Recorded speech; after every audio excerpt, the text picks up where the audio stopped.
দক্ষিণ কোরিয়ায় president Yoon সুক ইয়োলের বিরুদ্ধে দেশ ত্যাগে নিষেধাজ্ঞা দেওয়া হয়েছে।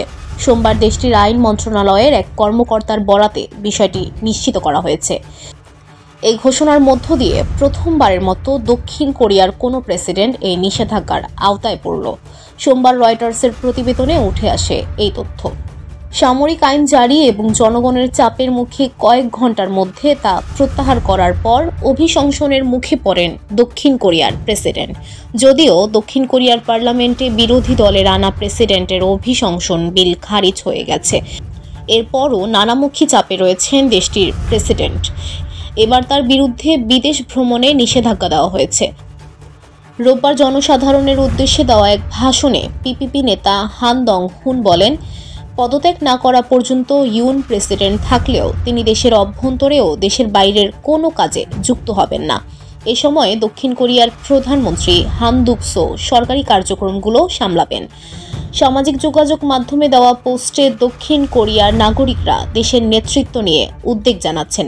তারা বলছেন, এখন দেশের নেতৃত্ব কে দিচ্ছেন সে বিষয়টি যথেষ্ট সুস্পষ্ট নয়।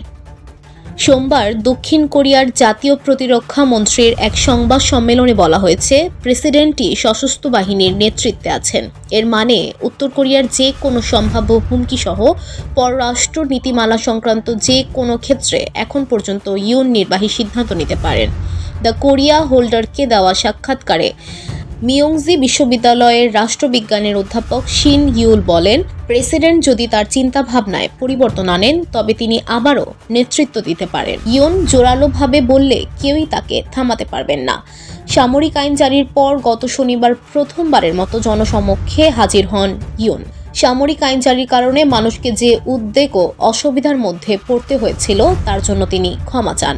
আর কোনো সামরিক আইন জারি করবেন না বলেও অঙ্গীকার করেন তিনি। তবে বিরোধীরা তাদের সিদ্ধান্ত থেকে পিছপা হতে চাচ্ছেন না, ফলে তারা ইউনকে অভিশংসনের জন্য চেষ্টা চালিয়ে যাবে। VOD Bangla news desk.